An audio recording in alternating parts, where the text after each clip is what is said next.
వారమే ఈ అంశానికి సంబంధించిన మొదటి భాగాన్ని పరిశీలన చేశాం. అయితే ఈరోజు ఎందుకని రెండవ భాగాన్ని మనం పరిశీలించబోతున్నాము అంటే, ఈ అంశాన్ని విన్నవారు కొంతమంది మొదటి అంశాన్ని మొత్తం విన్న తర్వాత వాళ్లకు కొన్ని ప్రశ్నలు తలెత్తే అవకాశం కూడా ఉంది. అయితే ఆ ప్రశ్నలు వాళ్ళకి ఏవైతే సందేహాలుగా ఉన్నాయో వాటన్నింటికి కూడా మనము ఈరోజు సమాధానాలను చెప్పే ప్రయత్నం చేద్దాం. అయితే కిందటి వారం మనం ఏం తెలుసుకున్నాము అంటే, పాపము చేసిన వాడే మరణమునందును, ఆ పాపానికి శిక్షను ఎవరైతే పాపం చేస్తున్నారో వారే అనుభవిస్తారు అన్న విషయాన్ని గత వారము చాలా స్పష్టంగా లేఖనాధారాలతో మనం పరిశీలన చేశాం. అయితే తండ్రులు చేసిన పాపాలకు పిల్లలకు శిక్ష విధించకూడదు, అలాగే పిల్లలు చేసిన పాపాలకు తండ్రులకు శిక్ష విధించకూడదు అని కూడా చాలా స్పష్టమైన లేఖనాలను మనం పరిశీలించాం. అందుకు పరిశుద్ధ గ్రంథము ఏం చెబుతుంది అంటే, ఎవడు ద్రాక్ష కాయలు తినునో వాని పళ్ళే పులియును అన్న ఒక సామెత కూడా ఉంది అని మనకు పరిశుద్ధ గ్రంథము చాలా స్పష్టంగా తెలియజేస్తుంది. ఆ క్రమంలోనే ఇశ్రాయేలీయుల పిల్లలు చెప్పిన మాటలు కూడా మనం చూసాము. అదేంటంటే, మా తండ్రులు పాపము చేసి గతించిపోయిరి, వారి దోష శిక్షను మేము భరించుచున్నాము అని ఇక్కడ ఇశ్రాయేలీయుల పిల్లలు చెబుతున్న మాటలను కూడా మనము పరిశీలించాం. అయితే కొంతమందికి వచ్చే సందేహం ఏంటంటే, పాపము చేసే వారి ఆ పాపము యొక్క శిక్షను, పాపము చేసిన వారే ఆ పాపం యొక్క శిక్షను అనుభవించాలి అని బైబిల్ గ్రంథం చెబుతుంది. అయితే ఇశ్రాయేలు పిల్లలేమో మా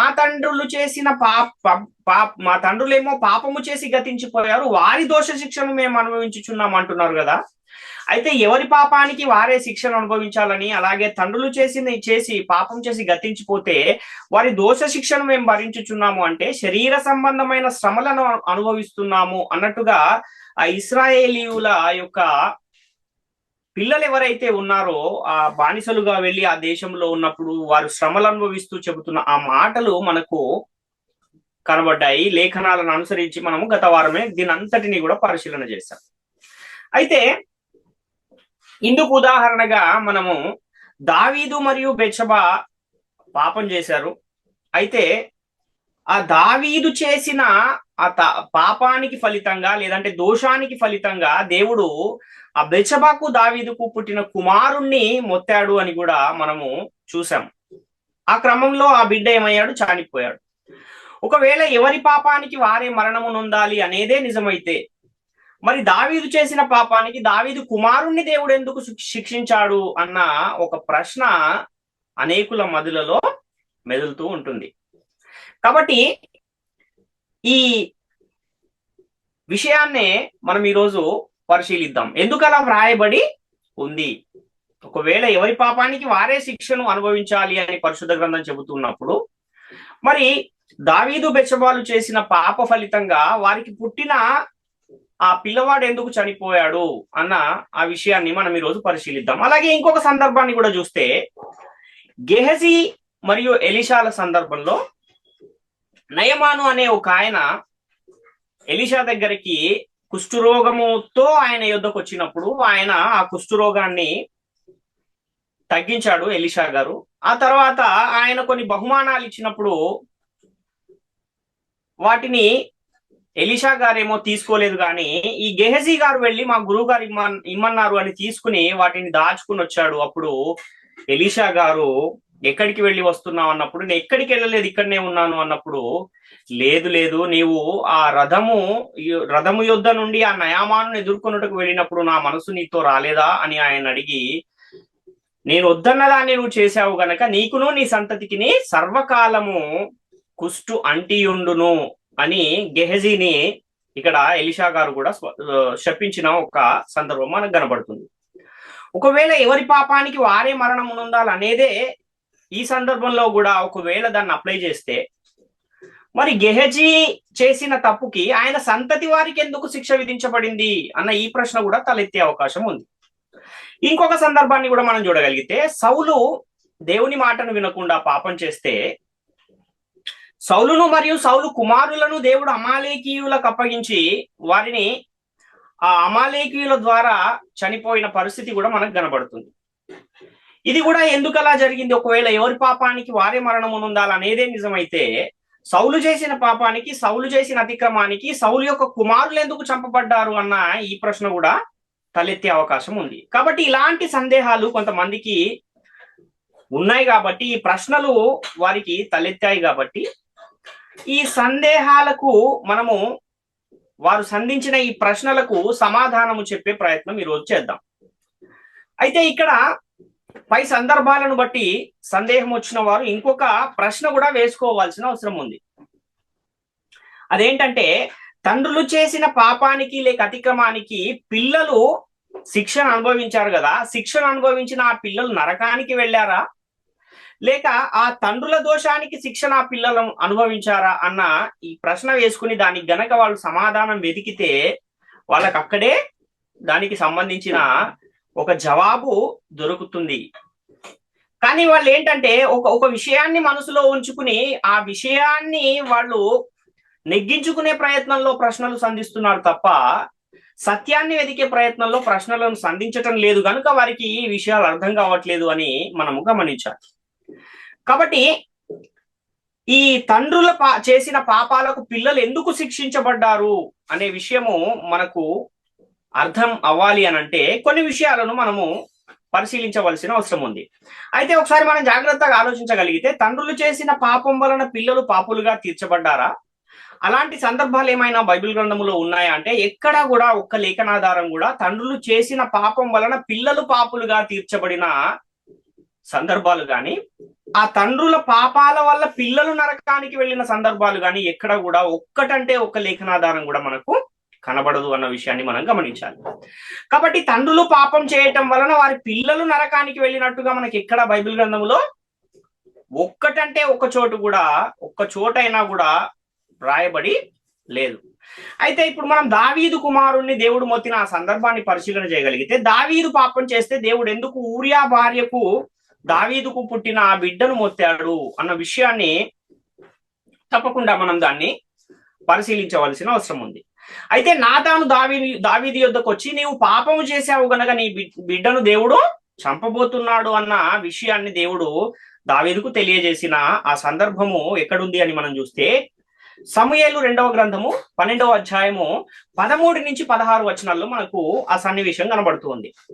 నేను పాపము చేసి తినని దావీదు నాతానుతో అనగా, నాతాను నీవు చావకుండునట్లు యెహోవా నీ పాపమును పరిహరించెను. అయితే ఈ కార్యము వలన యెహోవాను దూషించుటకు ఆయన శత్రువులకు నీవు గొప్ప హేతువు కలగజేసితివి, కనుక నీకు పుట్టిన బిడ్డ నిశ్చయముగా చచ్చునని దావీదుతో చెప్పి తన ఇంటికి వెళ్ళెను. యెహోవా ఊరియా భార్య దావీదునకు కనిన బిడ్డను మొత్తినందున అది బహుగా జబ్బు పడెను అన్న ఒక ఇన్ఫర్మేషన్ మనకి ఇక్కడ కనబడుతుంది. అప్పుడు దావీదు ఏం చేశాడు అంటే, ఆయన ఉపవాసం ఉన్నాడు. 7 దినములు ఆయన ఉపవాసం ఉండి బిడ్డ కొరకు ఏం చేశాడు, మొరపెట్టిన ఒక సందర్భం కూడా మనకు అదే సమూయేలు 2వ గ్రంథం 12వ అధ్యాయం 17వ వచనంలో కనబడుతుంది. కానీ ఏడవ దినమున ఏం జరిగింది అంటే, ఆ బిడ్డ చనిపోయిన పరిస్థితి కనబడుతుంది. 2 సమూయేలు 12వ అధ్యాయం 18, 19 వచనాలు చూస్తే, 7వ దినమున బిడ్డ చావగా బిడ్డ ప్రాణముతో ఉండగా మేము అతనితో మాట్లాడినప్పుడు అతడు ఆ మాటలు వినకయుండని, ఇప్పుడు బిడ్డ చనిపోయినని మనము అతనితో చెప్పిన ఎడల తనకు తాను హాని చేసుకొనునేమో అనుకుని దావీదు సేవకులు బిడ్డ చనిపోయిన సంగతి అతనితో చెప్పవెరచిరి. అయితే దావీదు తన సేవకులు గుసగుసలాడుట చూచి బిడ్డ చనిపోయేనని సంగతి గ్రహించి, బిడ్డ చనిపోయేనా అని తన సేవకులను అడగగా వారు చనిపోయేనని చెప్పిరి అంటున్నాడు. అంటే ఆ బిడ్డ చనిపోయిన తర్వాత దావీదు గారు ఏం చేశారు అన్న ఆ విషయాన్ని కూడా మనం చూడగలిగితే, ఆయన స్నానము చేసి వేరు వస్త్రములు ధరించి నూనెతో తల అంటుకుని భోజనము చేసిన ఒక పరిస్థితి మనకు అదే సమూయేలు 2వ గ్రంథం 12వ అధ్యాయం 20వ వచనంలో కనబడుతుంది. కాబట్టి అప్పుడు అతని సేవకులు ఆయనను ఒక ప్రశ్న అడిగారు. బిడ్డ బ్రతికి ఉన్నప్పుడేమో ఉపవాసం ఉండి ప్రార్థన చేసావు, మరి ఆ బిడ్డ చనిపోయిన తర్వాత ఏంటి, స్నానం చేసి భోజనం చేస్తున్నావు ఏంటి అని దావీదు గారిని ఆ సేవకులు అడిగారు. అయితే ఇక్కడ దావీదు చేసిన పాపానికి ఎవరు చనిపోయారు అంటే బిడ్డే చనిపోయింది. ఈ సందర్భాన్ని మనం చూస్తే అవును కదా, మరి ఇది కొంచెం లేఖనాలకు అక్కడ చెప్పబడిన మాటలకు దీనికి విరుద్ధంగా ఉంది కదా అని ఎవరికైనా అనిపిస్తుంది. ఆ బిడ్డను ఎవరు మొత్తారంటే దేవుడే ఆ బిడ్డను మొత్తినందుకు ఆ బిడ్డ చనిపోయిన పరిస్థితి మనం చూస్తున్నాం. పాపం చేసింది దావీదైతే చనిపోయింది ఆ బిడ్డను మొత్తింది కూడా ఎవరంటే దేవుడే. కనుక తండ్రులు చేసిన పాపానికి వారి బిడ్డలకు శిక్ష విధించినట్టుగా ఇక్కడ కనబడుతుంది కదా అని కొంతమంది అడుగుతారు.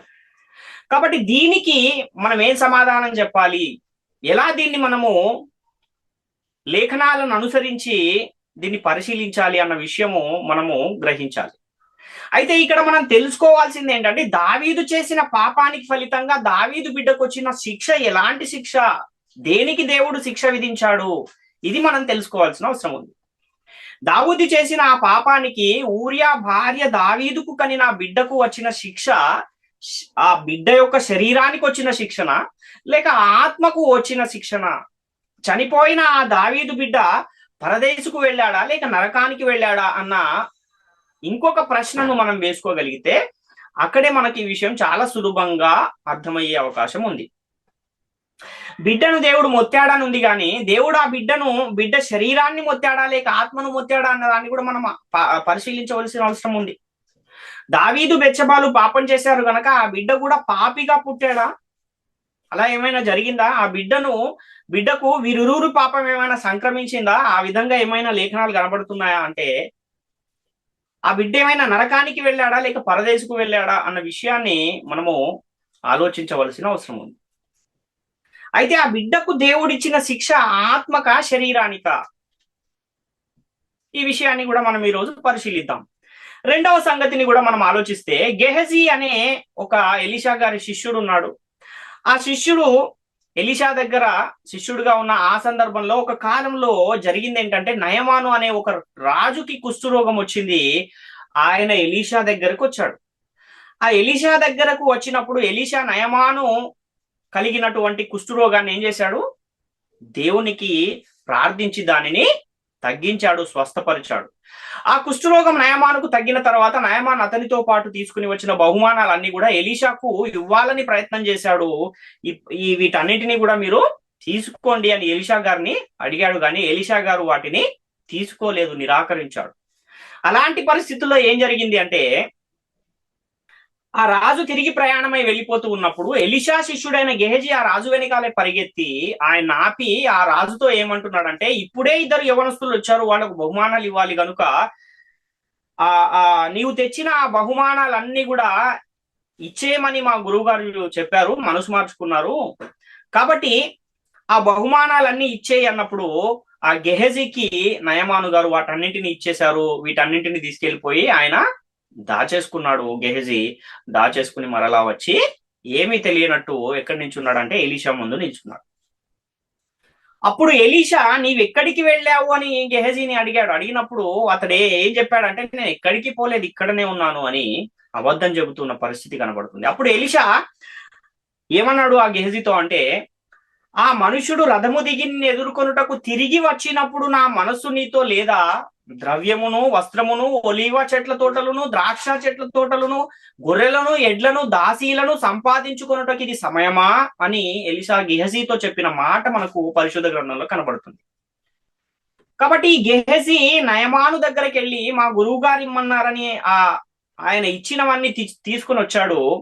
వాటిని దాచేసి గురువు గారైన ఎలీషా గారి దగ్గరకు వచ్చి ఏమీ తెలియనట్టు తను తాను కనబరుచుకొని చూశాడు, కానీ అది సాధ్యం కాలేదు.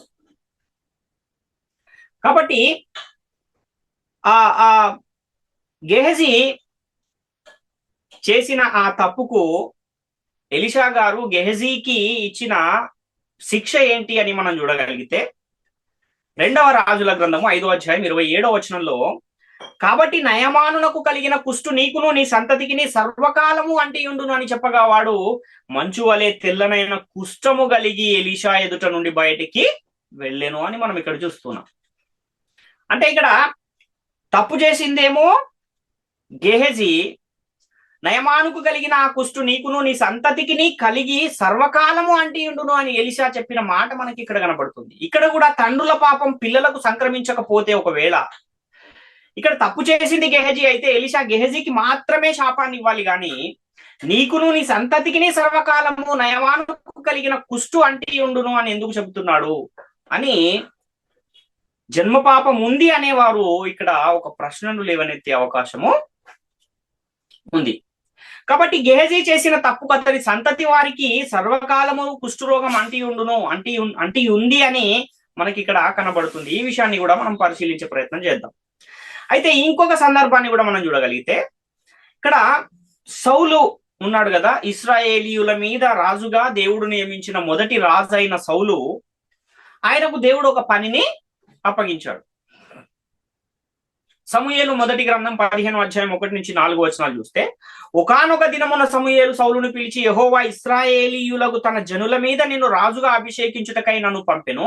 యెహోవా మాట వినుము, సైన్యములకు అధిపతి యెహోవా సెలవిచ్చినదేమనగా, అమాలేకీయులు ఇశ్రాయేలీయులకు చేసినది నాకు జ్ఞాపకమే. వారు ఐగుప్తులో నుండి రాగానే అమాలేకీయులు వారికి విరోధులై మార్గమందు వారి మీదికి వచ్చిరి కదా. కాబట్టి నీవు పోయి కనికరింపక అమాలేకీయులను హతము చేయుచు పురుషులనేమి, స్త్రీలనేమి, బాలులనేమి, పసిపిల్లలనేమి, ఎద్దులనేమి, గొర్రెలనేమి, ఒంటెలనేమి, గార్ధపములనేమి అన్నిటినీ హతము చేసి వారికి కలిగినదంతయు బొత్తిగా పాడు చేసి అమాలేకీయులను నిర్మూలము చేయమని చెప్పాను. అంతటా సౌలు జనులను పోగు చేసి తెలాయిములో వారిని లెక్కపెట్టగా కాల్బలము 2,00,000 మంది, యూదావారు 10,000 మంది ఉండిరి. అప్పుడు సౌలు అమాలేకీల పట్టణంలో ఒక దానికి వచ్చిన లోయలో పొంచి ఉండెను అని ఇక్కడ మనకు కనబడుతుంది. అంటే ప్రవక్త ద్వారా దేవుడు సౌలుకు అప్పగించిన పని ఏంటంటే, సౌలుని వెళ్లి అమాలేకీయులను సమస్తాన్ని నిర్మూలన చేసే, ప్రతి ఒక్కరిని చంపే, ఎవరిని కూడా విడిచిపెట్టకూడదు, పశువులను కూడా విడిచిపెట్టకూడదు, ఎద్దులు, ఒంటెలు, గార్ధబములు వేటిని కూడా విడిచిపెట్టకుండా సమస్తాన్ని కూడా హతము చేయి అని దేవుడు సౌలుతో చెప్పాడు. కానీ సౌలు అమాలేకీల విషయంలో దేవుడు చెప్పినట్టే చేశాడా అనంటే ఆయన ఆ విధంగా చేయలేదు. అంటే దేవుని మాటని ఆయన ఏం చేశాడు, అనుసరించకుండా దాన్ని అతిక్రమించిన ఒక పరిస్థితి మనకు కనబడుతుంది. మొదటి సమూయేలు 15:8 అమాలేకీయుల రాజైన అగగును ప్రాణముతో పట్టుకుని జనులందరినీ కత్తి చేత నిర్మూలము చేసెను అని ఇక్కడ చూస్తున్నాం. అంటే అగగును ఏం చేశాడు, చంపకుండా పట్టుకొచ్చాడు. దేవుడేమో అందరినీ హతము చేయమంటే ఆయన మాత్రం ఆయనను హతము చేయకుండా తీసుకుని వచ్చిన ఒక పరిస్థితి మనకి ఇక్కడ కనబడుతుంది. ఇక రెండవ తప్పు ఏంటంటే, ఆయన రాజునేమో ప్రాణంతో ఉంచాడు, మిగతా వారిని చంపాడు. అలాగే పశువులలో కూడా కొన్ని క్రొవ్విన వాటిని చంపకుండా అలాగే ఉంచేశాడు. సమూయేలు మొదటి గ్రంథం 15:11 మనం చూస్తే, సౌలు నన్ను అనుసరింపక వెనుతీసిన ఆజ్ఞలను గైకొనకపోయాను గనుక అతనిని రాజుగా నిర్ణయించినందుకు నేను పశ్చాత్తాపపడుచున్నాను. అందుకు సమూయేలు కోపావేశుడై రాత్రి అంతా యెహోవాకు మొరపెట్టుచుండెను. ఉదయమున సమూయేలు లేచి సౌలును ఎదుర్కొనుటకు పోగా సౌలు కర్మెలునకు వచ్చి అక్కడ జయసూచకమైన శిలను నిలిపి తిరిగి గిల్గాలునకు పోయేనన్న సమాచారం వినను. తర్వాత అతడు సౌలునొద్దకు రాగా సౌలు, యెహోవా వలన నీకు ఆశీర్వాదము కలుగును గాక, యెహోవా ఆజ్ఞను నేను నెరవేర్చి తిని అనగా సమూయేలు, అలాగైతే నాకు వినబడుచున్న గొర్రెల అరుపులు, ఎడ్ల రంకెలు ఎక్కడివి అని అడిగాను. అందుకు సౌలు, అమాలేకీల యొద్ద నుండి జనులు వీటిని తీసుకుని వచ్చిరి. నీ దేవుడైన యెహోవాకు బలులను అర్పించుటకు జనులు గొర్రెల్లోనూ ఎడ్లలోనూ మంచి వాటిని ఉండనిచ్చిరి, మిగిలిన వాటిని అన్నింటినీ మేము నిర్మూలము చేసితిమని అనగా సమూయేలు, నీవు మాటలాడ పని లేదు, యెహోవా రాత్రి నాతో సెలవిచ్చిన మాట నీకు తెలియజేతును, వినుమని సౌలుతో అనగా సౌలు చెప్పుమనెను. అందుకు సమూయేలు, నీ దృష్టికి నీవు అల్పుడవుగా ఉన్నప్పుడు ఇశ్రాయేలీయుల గోత్రములకు శిరస్సు అయితివి. యెహోవా నిన్ను ఇశ్రాయేలీయుల మీద రాజుగా అభిషేకించను, మరియు యెహోవా నిన్ను సాగనంపి నీవు పోయి పాపాత్ములైన అమాలేకీయులను నిర్మూలము చేయము, వారు లయమగు వరకు వారితో యుద్ధము చేయమని సెలవీయగా నీవు ఎందుచేత యెహోవా మాట వినక దోపుడు మీద ఎగబడి ఆయన దృష్టికి కీడు చేసితివి అనెను. అందుకు సౌలు, ఆ మాట అనవద్దు, నేను యెహోవా మాట విని యెహోవా నన్ను పంపిన మార్గమున పోయి అమాలేకీయుల రాజైన అగగును తీసుకుని వచ్చి తిని, కానీ అమాలేకీయులను నిర్మూలము చేసి తిని. అయితే గిల్గాలులోని దేవుడైన యెహోవాకు బలి అర్పించుటకై జనులు శపితములగు గొర్రెలలోను ఎడ్లలోను ముఖ్యమైన వాటిని తీసుకుని వచ్చిరని సమూయేలుతో చెప్పెను అని ఇక్కడ మనం చూస్తున్నాం. అంటే సమూయేలు గారికి అప్పగింపబడిన పనిని ఆయన సంపూర్ణంగా నెరవేర్చాడా అంటే నెరవేర్చలేదు. ఆ మనుషులలోనేమో ఆ అగగు అనే రాజును చంపకుండా తీసుకొచ్చాడు, అక్కడ ఉన్న పశువులలో కూడా కొన్నింటిని చంపకుండా తీసుకొచ్చిన ఒక పరిస్థితి మనకు కనబడుతుంది. అందుకు సమూయేలు చెబుతున్నది ఏంటి అని మనము ఆలోచన చేస్తే, మొదటి సమూయేలు గ్రంథము 15:22, అందుకు సమూయేలు తాను సెలవిచ్చిన ఆజ్ఞను ఒకడు గైకొనుట వలన యెహోవా సంతోషించున్నట్లు ఒకడు దహన బలులను అర్పించుట వలన ఆయన సంతోషించునా? ఆలోచించుము. బలులు అర్పించుట కంటే ఆజ్ఞ గైకొనుటయు, పొట్టేళ్ల క్రొవ్వు అర్పించుట కంటే మాట వినుటయు శ్రేష్టము అంటున్నాడు. అంటే ఇచ్చిన ఆజ్ఞను అనుసరించడమే ప్రధానము గాని ఆజ్ఞను అతిక్రమించటం ఏమైపోతుంది, అది పాపముగా పరిణమించే ప్రమాదం ఉంది. అలా చేస్తే దేవుడు సంతోషించడు అన్న విషయము మనకు ఇక్కడ కనబడుతోంది. 23వ వచనాన్ని కూడా చూస్తే, తిరుగుబాటు చేయుట సోదె చెప్పుటయను పాపముతో సమానము, మూర్ఖత నగపరుచుట మాయా విగ్రహము గృహదేవతలను పూజించుటతో సమానము. యెహోవా ఆజ్ఞను నీవు విసర్జించితివి గనక నీవు రాజుగా ఉండకుండా ఆయన నిన్ను విసర్జించెను అని చెబుతున్నాడు.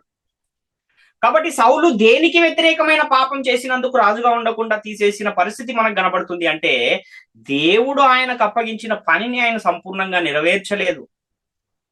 సౌలు చేసిన తప్పుకు సౌలు సింహాసనం వరకు పోతే ఓకే గాని, సౌలు చేసిన పాపానికి ఫలితంగా సౌలు మరియు ఆయన కుమారులు కూడా ఏమయ్యారంటే ఫిలిస్తీయుల చేతికి అప్పగించబడ్డారు. ఆ విషయాన్ని సమూయేలు ద్వారా దేవుడు సౌలుతో చెప్పించిన ఒక సందర్భం కూడా మనకు కనబడుతుంది. అంతేగాక సౌలు ఇంకొక తప్పు కూడా ఏం చేశాడంటే, సౌలు రాజుగా ఉన్నప్పుడు కర్ణ పిశాచము గల వారిని దేశంలో నుంచి వెళ్ళగొట్టాడు. కానీ ఎప్పుడైతే యెహోవా నిన్ను రాజుగా ఉండకుండా తీసేశాడని సమూయేలు ద్వారా ఆయన విన్నాడో, అప్పటి నుండి సౌలుకు కష్టాలు మొదలైపోయినాయి. ఆ తర్వాత ఈ కర్ణ పిశాచము గల వారిని సౌలే వెళ్ళగొట్టాడు. మరలా అదే కర్ణ పిశాచము గల వారి యొద్దకు వెళ్ళి ఆ సోదె చెప్పించుకునే ప్రయత్నము ఇక్కడ సౌలు చేసిన ఒక పరిస్థితి మనం చూస్తున్నాం.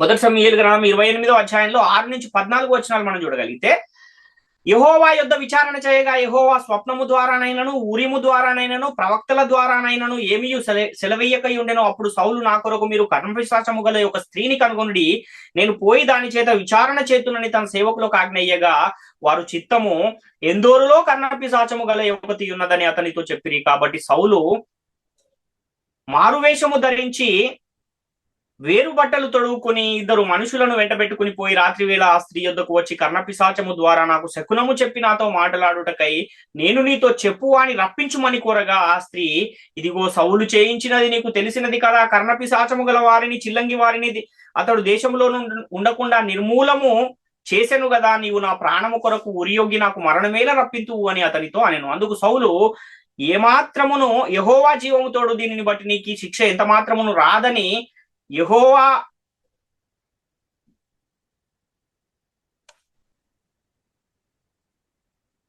నామమున ప్రమాణము చేయగా, ఆ స్త్రీ నీతో మాట్లాడుటకై నేనెవరిని రప్పింపవలేనని అడగగా, అతడు సమూయేలును రప్పింపవలెను అనను. ఆ స్త్రీ సమూయేలును రప్పింపవలెను అని ఆ స్త్రీ సమూయేలును చూచినప్పుడు బిగ్గరగా కేక వేసి, నీవు సౌలువే, నీవెందుకు నన్ను మోసపుచ్చితివి అని సౌలుతో చెప్పగా, రాజు నీవు భయపడవద్దు, నీకు ఏమి కనబడినది అని ఆమెను అడగగా, ఆమె దేవతలలో ఒకడు భూమిలో నుండి పైకి వచ్చుట నేను చూచుచున్నాను.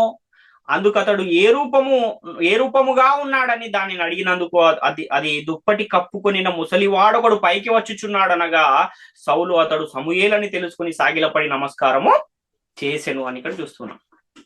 అంటే ఏదైతే కర్ణపిశాచము గల వారితో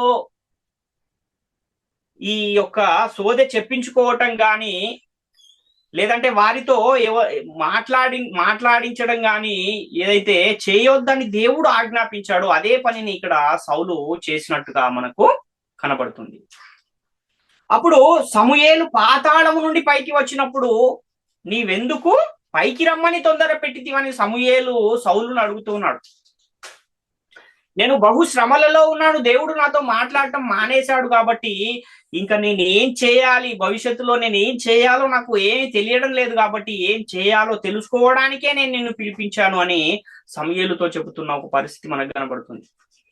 అందుకు సమూయేలు, యెహోవాని నెడబాసి నీకు పగవాడు కాగా నన్ను అడిగితే ఇంకా నేనేం చేస్తాను, దేవుడే నీకు పగవాడైనప్పుడు ఇంకా సహాయం ఎక్కడి నుంచి కూడా రాదు అని ఇక్కడ సమూయేలు సౌలుతో చెబుతున్న పరిస్థితి మనకు కనబడుతుంది.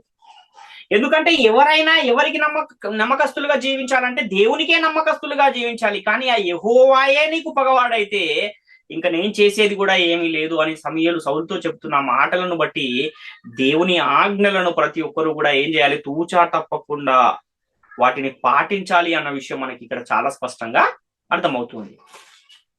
ఆ తర్వాత సమూయేలు ఆయనకు చెప్పిన మాటను మనం చూడగలిగితే 1 సమూయేలు గ్రంథం 28:19 యెహోవా నిన్నును ఇశ్రాయేలీయులను ఫిలిష్తీయుల చేతికి అప్పగించును, యెహోవా ఇశ్రాయేలీయుల దండును ఫిలిష్తీయుల చేతికి అప్పగించును, రేపు నీవును నీ కుమారులను నాతో కూడా ఉందురని సౌలుతో చెప్పగా అంటున్నాడు. అంటే దేవుడు నీ చేతిలో నుండి రాజ్యాన్ని ఎందుకు తీసేశాడు? దేవుడు నీతో మాట్లాడటం ఎందుకు మానేశాడు? ఎందుకు సౌలును అతని కుమారులను ఫిలిస్తీన్ల చేతికి అప్పగించాడు అంటే యెహోవా ఆజ్ఞకు లోబడక అమాలేకీయుల విషయంలో దేవుడు చెప్పినట్టు సౌలు చేయలేదు గనుకనే ఇవన్నీ కూడా జరుగుతూ ఉన్నాయి అని ఇక్కడ చాలా స్పష్టంగా సమూయేలు గారు చెబుతూ ఉన్న పరిస్థితి మనకు కనబడుతుంది. కాబట్టి అమాలేకీయుల విషయంలో దేవుని యొక్క తీక్షణమైన కోపం అసలు ఎందుకుంది దేవునికి అంటే ఇశ్రాయేలీయులు ఐగుప్తులో నుండి కనాను దేశానికి వస్తున్న సమయంలో అమాలేకీయులను అడ్డగించారు వీళ్ళు. అంతేగాక ఇశ్రాయేలీయులను అనేకమైన శ్రమలకు ఇబ్బందులకు గురి చేసిన ఒక పరిస్థితి కూడా కనబడుతుంది. కాబట్టి అలాంటి అమాలేకీయులను నిర్మూలము చేయమంటే సౌలేమో నిర్మూలము చేయకుండా అక్కడి నుంచి ఆ రాజును చంపకుండా తీసుకొచ్చాడు. అదేవిధంగా కొన్ని పశువులను కూడా చంపకుండా తీసుకొచ్చాడు. గనుక ఫిలిష్తీయుల చేతికి అప్పగింపబడతావు నీవు నీ కుమారులు అని ఇక్కడ సమూయేలు ద్వారా సౌలుకు దేవుడు చెప్పిస్తున్న ఒక పరిస్థితి మనకు కనబడుతుంది. అప్పుడు ఏం చేస్తారు అప్పగింపబడితే అంటే ఫిలిష్తీయులు వారిని చంపేస్తారు, అంటే చనిపోతారు, నీవు నీ కుమారులు రేపు చనిపోతారు అన్న విషయాన్ని ఇక్కడ సమూయేలు గారు చాలా స్పష్టంగా సౌలు గారితో చెబుతూ ఉన్న ఒక పరిస్థితి మనకు కనబడుతుంది. కాబట్టి ఈ సందర్భంలో కూడా దేవుని ఎడల తప్పు చేసింది ఎవరు అంటే సౌలు గారు తప్పు చేశారు. కానీ సౌలు చేసిన తప్పుకు కుమారులు ఎందుకు చంపబడుతూ ఉన్నారు ఇక్కడ అన్న ఒక సందేహము చాలా మందికి వచ్చే అవకాశం ఉంది. అంటే జన్మ పాపం ఉంది కనుకనే సౌలు చేసిన పాపమైన కుమారుల మీదకి వచ్చింది అనేవారు ఈ విధమైన ప్రశ్నలు సంధించే పరిస్థితి ఉంది. ఇది ఎంతవరకు సరైనది అన్న విషయాన్ని కూడా మనం పరిశీలన చేయాల్సిన అవసరం ఉంది. ఇక్కడ తప్పు చేసిందేమో సౌలు అయితే ఆయన పిల్లలు ఎందుకు చనిపోయారు అన్న ఆ ప్రశ్నకు కూడా మనము సమాధానాన్ని వెతికే ప్రయత్నం చేద్దాం. కాబట్టి తండ్రులు తప్పు చేస్తే పిల్లలు ఎందుకు ఆ తండ్రుల దోష శిక్ష అనుభవిస్తూ ఉన్నారు? ఎందుకు పిల్లలకు శిక్షలు వస్తున్నాయి? దావీదు తప్పు చేస్తే దావీదు బిడ్డ చనిపోయాడు, అలాగే గెహజీ తప్పు చేస్తేనేమో అతని సంతతికి కుష్ఠరోగము సర్వకాలము అంటి ఉంటుంది అని చెప్పాడు. అదేవిధంగా సౌలు తప్పు చేస్తే సౌలు కుమారులు ఫిలిస్తీయుల చేతికి అప్పగింపబడి చంపివేయబడ్డారు. కాబట్టి దేవుడు తండ్రులు తప్పు చేస్తే వారి పిల్లలను ఎందుకు శిక్షించాడు అన్న ఈ ప్రశ్నలు అడిగేవారు చాలా మందే ఉన్నారు. కాబట్టి ఈ ప్రశ్నలన్నింటికీ బైబిల్ గ్రంథము చాలా చక్కని సమాధానం ఇచ్చింది. కానీ ఆ సందర్భాన్ని అంతటిని జాగ్రత్తగా పరిశీలించి చదివితే అది అర్థమవుతుంది. కానీ తమ వాదనను నెగ్గించుకునే ప్రయత్నంలోనే వారు ప్రశ్నలను సంధిస్తూ ఉన్నారు తప్ప ఆత్మ సంబంధమైన సంగతులతో పరిశీలించడం లేదు కనుకనే వారికి ఈ విషయాలు అర్థం కావట్లేదు అని మనం గ్రహించాలి. ఇక్కడ మనం ఏం ఆలోచించాలి అని మనం ఆలోచిస్తే తండ్రులు చేసిన పాపం వలన వారి పిల్లలు పాపులుగా తీర్చబడ్డారా, అలా తీర్చబడతారా అన్న విషయాన్ని మనము పరిశీలిద్దాం. అయితే తండ్రులు చేసిన పాపం వలన పిల్లలు పాపులుగా తీర్చబడే అవకాశమే లేదు అని బైబిల్ గ్రంథము చాలా స్పష్టంగా తెలియజేస్తుంది. తండ్రులు చేసిన పాపం వలన ఇప్పుడు మనం చూసిన ఆ 3 సందర్భాల్లో కూడా పిల్లలు పాపులుగా తీర్చబడి నరకానికి వెళ్ళిన దాఖలాలు ఏమైనా ఉన్నాయా? ఎక్కడైనా అలాంటి లేఖనాలు కనబడ్డాయా అంటే ఎక్కడ కూడా లేదు. కానీ వాళ్ళు శరీర సంబంధమైన శిక్షను అనుభవించినట్లుగా మనకు కనబడుతూ ఉంది. అవన్నీ కూడా చాలా స్పష్టంగా వ్రాయబడి ఉన్నాయి. కాబట్టి దేవుడు శిక్ష విధించేది శరీరానిక ఆత్మక అనేది మొదట మనం గ్రహించాల్సిన అవసరం ఉంది. ఈ 3 సందర్భాల్లోనూ తండ్రులు చేసిన పాపం వలన వారి పిల్లల శరీరానికి శిక్ష విధించాడు తప్ప వారి ఆత్మలను దేవుడు శిక్షించలేదు అన్న విషయాన్ని మొదట మనం గ్రహించాలి. కాబట్టి దేవుని యొక్క కార్యాలను మనం అర్థం చేసుకోవాలంటే, దేవుని యొక్క ఆలోచనలు మనం గ్రహించాలంటే, మనం ఆత్మ సంబంధమైన సంగతులను ఆత్మ సంబంధమైన సంగతులతో సరిచూసుకోవాలి. అప్పుడు మనకు స్పష్టంగా పరిశుద్ధ గ్రంథము అర్థమయ్యే అవకాశం ఉంది. ఇప్పుడు ఈ 3 సందర్భాలను మనం పరిశీలించాం కదా. ఈ 3 సందర్భాల్లో కూడా శిక్షించబడిన శిక్ష, తండ్రుల పాపం వలన పిల్లలు అనుభవించిన శిక్ష అనేది ఆత్మ సంబంధమైనది మాత్రము కాదు. వాళ్ళ ఆత్మలకు శిక్షను విధించలేదు ఇక్కడ దేవుడు. ఆ పిల్లలందరూ కూడా శరీర సంబంధమైన శిక్షను మాత్రమే అనుభవించారు అన్న విషయం మొదట మనకు అర్థం కావాలి. ఆ పిల్లల ఆత్మ మాత్రమే నరకానికి వెళ్ళిందా అంటే వెళ్ళలేదు. ఈ విషయాన్ని మొదట మనం గ్రహించగలిగితే అప్పుడు మనకు చాలా స్పష్టంగా ఈ విషయం అర్థమయ్యే అవకాశం ఉంది. కాబట్టి మొదట అసలు మనిషి అంటే ఎవరు అన్న విషయం తెలియాలి. మనిషి అనేవాడు 2 పురుషుల కలయిక అని పరిశుద్ధ గ్రంథం తెలియజేస్తుంది. ఒక ఆయనేమో బాహ్య పురుషుడు అయితే ఇంకొక ఆయనేమో ఆంతర్య పురుషుడు. ఈ బాహ్య పురుషుడు ఆంతర్య పురుషుడు అనే ఈ 2 శరీరాలలో నేను అనేది ఏంటి, నిత్యము ఉండేదేంటి అంటే మట్టి శరీరం మాత్రము కాదు. ఎందుకంటే మట్టి శరీరానికి దేవుడు తీర్పు తీర్చేశాడు, నీవు మన్నే గనక తిరిగి మన్నైపోదు అని. ఆత్మ అనేదే నిత్యము ఉండేది. అంటే నేను అనేది ఏంటి అంటే ఆత్మే నేను అనేది. ఈ శరీరములో నివాసం ఉండడానికి వచ్చింది ఆత్మ. కాబట్టి దేవునిలో నుండి వచ్చిన ఆ జీవవాయువే ఆంతర్య పురుషుడు లేక ఆత్మ అన్న విషయాన్ని మనం గమనించాలి. కాబట్టి తండ్రులు పాపం చేస్తే ఆ దోష శిక్ష పిల్లలకు వచ్చింది కదా అని ప్రశ్నలు అడిగేవారు గ్రహించవలసింది ఏంటంటే, తండ్రులు చేసిన పాపానికి పిల్లలకు శిక్ష వచ్చింది శరీరానికా లేక ఆత్మకా అన్న ఆలోచన మనం చేయగలిగితే, బైబిల్ గ్రంథములో మనం ఇదివరకు పరిశీలించిన ఆ సందర్భాలలో శరీరానికి మాత్రమే దేవుడు శిక్ష విధించాడు అన్న ఒక క్లారిటీ మనకు వస్తుంది. దేవుడు శరీరానికి తీర్పు తీర్చాడు. మన్నైనది వెనుకటి వలనే మన్నైపోవును, ఆత్మ తాను దయచేసిన దేవుని యొద్దకు మరలపోవును అని ప్రసంగి గ్రంథం 3వ అధ్యాయంలో మనకు కనబడుతుంది. 12వ అధ్యాయం 7వ వచనం ప్రసంగి గ్రంథం. అదే విధంగా ఆదాముతో కూడా దేవుడు ఏం చెప్పాడంటే, నీవు మన్నే గనక తిరిగి మన్నైపోతావు అని చెప్పాడు ఆదికాండం 3వ అధ్యాయంలో. కాబట్టి భూమి మీద ఉన్న ఈ గుడారం ఏమైపోతుంది, శిథిలమైపోతుంది అని కూడా కొరింథీయులకు రాసిన 2వ పత్రిక 5వ అధ్యాయం 1వ వచనంలో చాలా స్పష్టంగా కనబడుతుంది.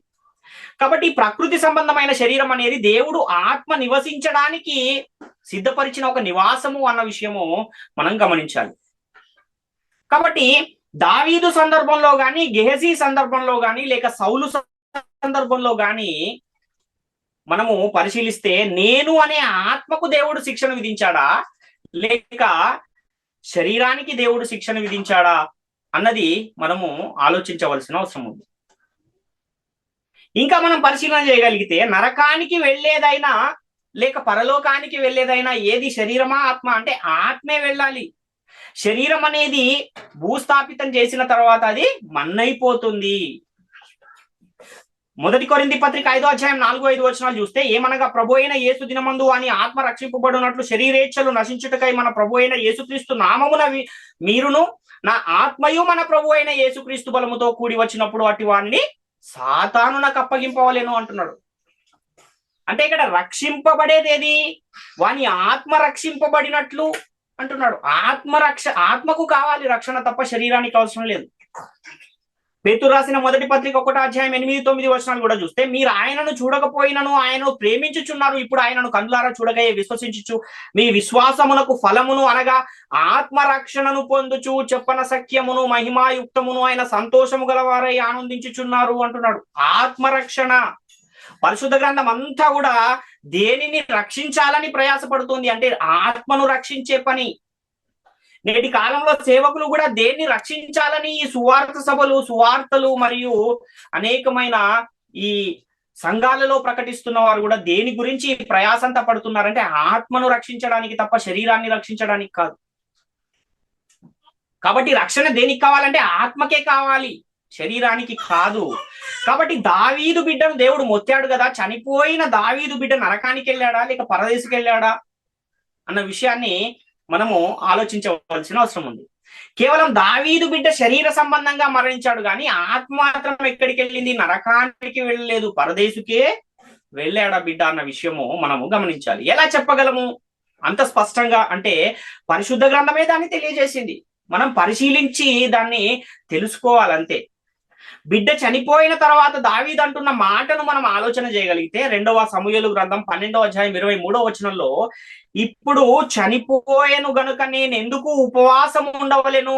వానిని తిరిగి రప్పించగలనా? నేను వాని యొద్దకు పోవుదును గాని వాడు నా యొద్దకు మరలా రాడని వారితో చెప్పెను. దావీదు గారు బిడ్డున్నప్పుడేమో ఉపవాసం ఉండి ప్రార్థన చేశావు, ఇప్పుడేంటి భోజనం చేస్తున్నావు, స్నానం చేసి తలంటుకుని భోజనం చేస్తున్నావేంటి అని సేవకులు అడిగినప్పుడు, ఇప్పుడు వాడు చనిపోయేను గనక నేను ఎందుకు ఉపవాసం ఉండవలేను? వానిని తిరిగి రప్పించగలనా? నేను వాని యొద్దకు పోదును గాని వాడు నా యొద్దకు రాడు అని చెబుతూ ఉన్నాడు. అంటే చనిపోయిన ఆ బిడ్డను నేను తిరిగి రప్పించలేను గాని వాని యొద్దకే నేను పోతాను, కానీ నా యొద్దకు వాడు రాడు అని దావీదు గారు ఇక్కడ ఒక అద్భుతమైన సంగతిని తెలియజేస్తున్నారు. అంటే బిడ్డ ఎక్కడికి వెళ్ళాడనేది తెలియాడు. అంటే దావీదు ఎక్కడికి వెళ్ళాడు అన్న విషయం మనం కనిపెట్టాలి. దావీదు చనిపోయి ఎక్కడికి వెళ్ళాడని పరిశుద్ధ గ్రంథం తెలియజేస్తుంది అంటే అపోస్తలుల కార్యాల గ్రంథం 13వ అధ్యాయంలో 36-37 వచనాల్లో, దావీదు దేవుని సంకల్పము చొప్పున తన తరము వారికి సేవ చేసి నిద్రించి తన పితరుల యొద్దకు చేర్చబడి కుళ్ళిపోయాను గాని దేవుడు లేపిన వాడు కుళ్ళు పట్టలేదు అంటున్నాడు. అంటే దావీదు చనిపోయి ఎక్కడికి వెళ్ళాడు? తన పితరుల యొద్దకు వెళ్ళాడు. ఎవరు దావీదు పితరులు అంటే అబ్రహాము, ఇస్సాకు, యాకోబులు దావీదు పితరులు. ఇప్పుడు అబ్రహాము, ఇస్సాకు, యాకోబు అనే ఈ ముగ్గురు అబ్రహాము గారిని గురించి మనం ఆలోచన చేస్తే, అబ్రహాము వెళ్ళిన ప్రదేశము, అబ్రహాం ఎక్కడికి వెళ్ళాడు, అబ్రహాం అడ్రస్ మనం కనుక్కోగలిగితే దావీదు గారు ఎక్కడికి వెళ్ళారో తెలుస్తుంది. చనిపోయిన దావీదు బిడ్డ కూడా ఎక్కడికి వెళ్ళాడో మనకు తెలుస్తుంది. అయితే లాజరు ధనవంతుని సందర్భాన్ని యేసుక్రీస్తు వారు చెబుతున్న ఆ సందర్భాన్ని మనం చూడగలిగితే, ఆ సందర్భంలో పాతాళ లోకములో ఉన్న నెమ్మది పొందు స్థలములో అబ్రహాము గారి రొమ్మున ఆనుకొనుటకు ఎవరు వెళ్ళారు అని పరిశుద్ధ గ్రంథం తెలియజేస్తుంది. అంటే లాజరు వెళ్ళినట్టుగా మనకు లేఖనాలు కనబడుతున్నాయి. లూకాసు వార్త 16వ అధ్యాయంలో 22-26 వచనాలు చూస్తే, ఆ దరిద్రుడు చనిపోయి దేవదూతల చేత అబ్రహాము రొమ్మునకు కొనిపోబడేను, ఆనుకొనుటకు కొనిపోబడేను. ధనవంతుడు కూడా చనిపోయి పాతి పెట్టబడేను. అప్పుడు అతడు పాతాళములో బాధపడుచు కన్నులెత్తి దూరం నుండి అబ్రహామును అతని రొమ్మున ఆనుకుని ఉన్న లాజరును చూచి, తండ్రి అయిన అబ్రహామా, నా యందు కనికరపడి తన వ్రేలి కొనను నీళ్లలో ముంచి నా నాలుకను చల్లార్చుటకు లాజరును పంపుము, నేను అగ్నిజ్వాలల్లో యాతన పడుచున్నానని కేకలు వేసి చెప్పాను. అందుకు అబ్రహాము, కుమారుడా, నీవు నీ జీవితకాలం మందు నీకు ఇష్టమైనట్టు సుఖమును అనుభవించి అలాగుననే లాజరు కష్టమును అనుభవించనని జ్ఞాపకము చేసుకొను. ఇప్పుడు అయితే వాడు ఇక్కడ నెమ్మది పొందుచున్నాడు, నీవు యాతన పడుచున్నావు అంటున్నాడు. అంతేకాక, ఇక్కడ నుండి మీ యొద్దకు దాటగోరు వారు దాటి పోజాలకుండునట్లును, అక్కడి వారు మా యొద్దకు దాటి రాజాలకుండునట్లును మీకును మాకును మధ్య మహా అగాధము ఉన్నది అని చెప్పాను. ఇక్కడ పాతాళ లోకములో 2 స్థలాలు ఉన్నాయి, 2 స్థలాలు కనబడుతున్నాయి. ఒకటేమో నీతిమంతులు ఉండే స్థలము, దాన్నే నెమ్మది పొందే స్థలం అని చెబుతున్నాడు. ఇంకోటేమో అనీతిమంతులు అగ్నిలో కాలే స్థలము, అదేమో యాతన పడే స్థలం అని చెబుతున్నాడు. ఈ 2 స్థలాలను వేరు చేస్తున్న ఇంకొకటి కనబడుతుంది, అదే మహా అగాధము అనేది కూడా చాలా స్పష్టంగా మనకు కనబడుతుంది. కాబట్టి దావీదు కూడా తమ పితరుల యొద్దకు చేర్చబడ్డాడని బైబిల్ గ్రంథం చెబుతుంది కనుక, తన పితరుడైన అబ్రహాము ఉన్న పాతాళ లోకములోని నెమ్మది పొందు స్థలానికి దావీదు గారు వెళ్ళారు అన్న విషయము ఇక్కడ మనకు చాలా స్పష్టంగా అర్థమవుతుంది. కాబట్టి దావీదుకు పుట్టిన బిడ్డను దేవుడు మొత్తాడు కదా, ఆ బిడ్డ కూడా ఎక్కడికి వెళ్ళాడు అని మనం ఆలోచిస్తే, వాడు నా యొద్దకు రాడు గాని నేనే వాని యొద్దకు పోవుదును అని దావీదు గారు చెప్పిన ఆ మాటను బట్టి ఇప్పుడు ఆ బిడ్డ కూడా ఎక్కడికి వెళ్ళాడు అంటే పాతాళ లోకములోని నెమ్మది పొందే స్థలానికి ఆ బిడ్డ కూడా వెళ్ళాడు అన్న విషయం ఇక్కడ చాలా స్పష్టంగా మనకు లేఖనాధారాలతో అర్థమవుతుంది. ఇంత స్పష్టంగా వ్రాయబడి ఉన్నా కూడా మనము ఆత్మ సంబంధమైన సంగతితో సరిపోల్చలేక విషయాలను అర్థం చేసుకోలేకపోతున్నాం. కాబట్టి తండ్రులు చేసిన పాపము వలన దేవుడు వారి పిల్లలను శరీర సంబంధమైన శిక్ష విధించాడు తప్ప ఆత్మ సంబంధమైన శిక్షను విధించలేదు అన్న విషయం మనకి ఇక్కడ అర్థమవుతుంది. కాబట్టి దావీదు చేసిన ఆ పాపానికి ఫలితంగా దేవుడు ఆ బిడ్డను మొత్తాడు. ఆ బిడ్డ చనిపోయాడు కానీ ఆత్మ మాత్రం ఎక్కడికి వెళ్ళింది అంటే పరదేశుకు వెళ్ళింది, పాతాళ లోకములోని నెమ్మది పొందే స్థలానికి వెళ్ళింది అన్న విషయము మనం ఇక్కడ గమనించాలి. అదే విధంగా సౌలు సందర్భాన్ని కూడా మనం చూస్తే, సౌలు మరియు సౌలు కుమారులు ఎక్కడికి వెళ్ళారు? వాళ్ళు ఏమైనా నరకానికి వెళ్ళారా? అలా ఏమైనా పరిశుద్ధ గ్రంథం చెబుతుందా అంటే, పరదేశు నుండి పైకి వచ్చిన సమూయేలు సౌలుతో చెప్పిన మాటను మనం అర్థం చేసుకోగలిగితే ఆ విషయాన్ని కూడా మనం గ్రహించగలుగుతాం. మొదటి సమూయేలు గ్రంథము 28వ అధ్యాయం 13-14 వచనాలు మనం చూస్తే, రాజు నీవు భయపడవద్దు, నీకేమి కనబడినదని ఆమెను అడగగా, ఆమె దేవతలలో ఒకడు భూమిలో నుండి పైకి వచ్చుట నేను చూచుచున్నాను అనెను. అందుకతడు ఏ రూపముగా ఉన్నాడని దాన్ని అడిగినందుకు, అది దుప్పటి కప్పుకొనిన ముసలివాడు ఒకడు పైకి వచ్చుచున్నాడని సౌలు అనగా, సౌలు అతడు సమూయేలను తెలుసుకుని సాగిలపడి నమస్కారము చేసెను అంటున్నాడు. ఇక్కడ ఆ కర్ణపిశాచము గల స్త్రీ చూస్తుంది ఏంటి అంటే, దేవతలలో నుండి ఒకడు భూమిలో నుండి పైకి వస్తున్న సందర్భం కనబడుతుంది. అంటే సమూయేలు గారు ఎక్కడి నుంచి వస్తున్నారు? దేవతలలో నుండి, అంటే పరదేశులో ఉన్న పాతాళ లోకములోని ఆ నెమ్మది పొందు స్థలము నుండి ఆయన పైకి వస్తూ ఉన్నాడు. ఆ పైకి వచ్చిన ఆయన ఏం చెబుతూ ఉన్నాడు సమూయేలుతో అని మనం చూస్తే, అదే మొదటి సమూయేలు గ్రంథం 28వ అధ్యాయం 19వ వచనంలో, యెహోవా నిన్నును ఇశ్రాయేలీయులను ఫిలిష్తీయుల చేతికి అప్పగించును, యెహోవా ఇశ్రాయేలీయుల దండును ఫిలిష్తీయుల చేతికి అప్పగించును, రేపు నీవును నీ కుమారులను నాతో కూడా ఉందురు అని సౌలుతో చెప్పగా అని చూస్తున్నాం. అంటే ఇక్కడ సౌలు మరియు సౌలు కుమారులు రేపు ఎక్కడికి వెళ్తారంటున్నాడు? నాతో కూడా ఉంటారంటున్నాడు ఆయన. ఇంతకీ ప్రవక్త అయిన సమూయేలు ఎక్కడికి వెళ్ళాడు అంటే, ఆయన పాతాళ లోకములో ఉన్న పరదేశులోని నెమ్మది పొందే స్థలంలో ఉన్నాడు. అక్కడికే ఎవరు వెళ్ళారు? వీళ్ళు కూడా వెళ్ళినట్టుగా మనకు కనబడుతుంది. అంటే ఇక్కడ సౌలు చేసిన తప్పుకు దేవుడు నీకు మరియు నీ కుమారుల శరీరాలకే శిక్షను విధించాడు అన్న విషయాన్ని మనం ఇక్కడ గమనించాలి. అంతేగాని ఆత్మలకు దేవుడు శిక్షను విధించలేడు. ఆత్మలు ఎక్కడికి వెళ్ళాయి అంటే నరకానికి వెళ్ళలేదు, పరదేశుకు వెళ్ళినట్టుగా మనం ఇక్కడ చాలా స్పష్టంగా చూస్తూ ఉన్నాం. కాబట్టి సౌలు చేసిన పాపం వలన సౌలు కుమారులకు వచ్చిన శిక్ష ఏంటంటే శరీర సంబంధమైన శిక్షే తప్ప ఆత్మ సంబంధమైన శిక్ష ఎంత మాత్రమో కాదు అన్న విషయాన్ని మనం గమనించాలి. కాబట్టి మీరు చనిపోయిన తర్వాత నాతో ఉంటారని ఎవరు చెబుతున్నారంటే సమూయేలు చెబుతున్నాడు. ఎక్కడి నుంచి వచ్చాడు ఈ సమూయేలు అంటే దేవతలలో నుండి పైకి వస్తూ ఉన్నాడు అని మనకు లేఖనం కనబడుతుంది. అంటే పరదేశులో నుండి ఆయన పైకి వస్తున్నాడు. కాబట్టి తండ్రులు చేసిన పాపం వలన దేవుడు వారి పిల్లలను శిక్షించినట్టు చూస్తున్నాం, కానీ వాళ్ళ కుమారులకు విధించినటువంటి శిక్ష ఎలాంటి శిక్ష అని మనం ఆలోచిస్తే అది శరీర సంబంధమైన శిక్ష. తండ్రుల యొక్క దోష శిక్షను వీరు అనుభవిస్తున్నారు తప్ప ఆత్మ సంబంధమైన శిక్షను వీరు అనుభవించట్లేదు. ఎవరు పాపం చేస్తే వారే శిక్షను అనుభవించాలి, ఎవరి పాపమునకు వారే మరణము నొందాలి అన్న విషయాలు చాలా స్పష్టంగా మనం గత వారమే నేర్చుకున్నాం. కాబట్టి ఎలీషా గెహజీల సందర్భాన్ని కూడా మనం చూడగలిగితే, నీకును నీ సంతతికి సర్వకాలము కుష్టు అంటియుండును అని ఎలీషా గారు గెహజీని శపించిన సందర్భం మనకు కనబడుతుంది. ఆ కుష్టు రోగం కూడా దేనికి వచ్చింది? ఆత్మకు వచ్చిందా శరీరానికి వచ్చిందా అని ఆలోచిస్తే కుష్టు రోగం దేనికి వస్తుంది? శరీరానికే వస్తుంది.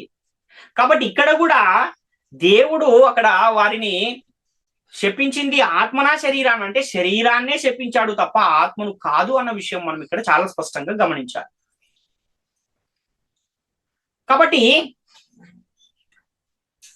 సౌలు గారి సందర్భంలో కానివ్వండి, దావీదు గారి సందర్భంలో కానివ్వండి, లేదంటే ఎలీషా గెహజీల సందర్భంలో కానివ్వండి, మీ తండ్రులు చేసిన పాపం వల్ల మీరు కూడా పాపులైపోతారు అన్న విధంగా మనకి ఎక్కడా కూడా ఒక్క లేఖనాధారం కూడా కనబడలేదు.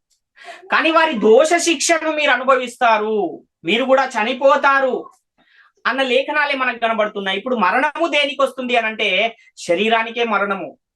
మరణము చూడక బ్రతుకు నరుడెవడు అని కీర్తనల గ్రంథం 89వ అధ్యాయంలో మనకు ఒక లేఖనం కనబడుతుంది 48వ వచనంలో. సర్వ సమాజమునకు నియమింపబడిన మరణము అని కూడా మనకు సంఖ్యాకాండంలో ఒక లేఖనం కనబడుతుంది. కాబట్టి ఎవరైతే ఈ ప్రశ్నలు వేస్తూ ఉన్నారో, తండ్రుల పాపము వలన పిల్లలు కూడా పాపులైపోతారు అని ఎవరైతే ప్రశ్నిస్తూ ఉన్నారో వారందరూ కూడా గమనించవలసింది ఏంటంటే ఈ శిక్ష అనేది శరీర సంబంధమైన శిక్షనే దేవుడు విధిస్తున్నాడు తప్ప ఆత్మ సంబంధమైన శిక్షను ఇక్కడ దేవుడు వారికి గాని వారి పిల్లలకు గాని శిక్షించడం లేదు అన్న విషయాన్ని మనం ఇక్కడ చాలా స్పష్టంగా గమనించాలి. కాబట్టి ప్రియులరా, ఇంత స్పష్టంగా మనకు లేఖనాలన్నీ కూడా ఉన్నాయి, కానీ ఏం చేయట్లేదంటే సరిగ్గా వాటిని అర్థం చేసుకోలేని పరిస్థితిలో ఉన్నారు చాలా మంది. సత్యవాక్యమును సరిగా విభజించి వాటిని ఏం చేయమన్నాడు? బోధించమన్నాడు. కానీ విభజించే పని ఎవరు చేయట్లేదు నేటి కాలంలో. కాబట్టి అందుకే నేటి కాలంలో అనేకమైన తప్పుడు బోధలు క్రైస్తవ సమాజంలో మనకు కనబడుతున్నాయి. కాబట్టి పాపము చేసిన వారే పాపులుగా తీర్చబడతారు తప్ప తండ్రుల పాపము పిల్లలకు సంక్రమిస్తుందా అంటే సంక్రమించదు అన్న విషయం మనకు చాలా స్పష్టంగా అర్థమవుతూ ఉంది. కాబట్టి ప్రియులారా, ప్రాముఖ్యమైన ఈ విషయాలన్నీ కూడా ప్రతి ఒక్కరు గమనించి గ్రహించి దేవుని కృపకు పాత్రులుగా ఉండాలని మిమ్మల్ని అందరినీ వేడుకొనొచ్చు ఈ నా మాటలు ముగిస్తున్నాను. అందరికీ వందనాలు.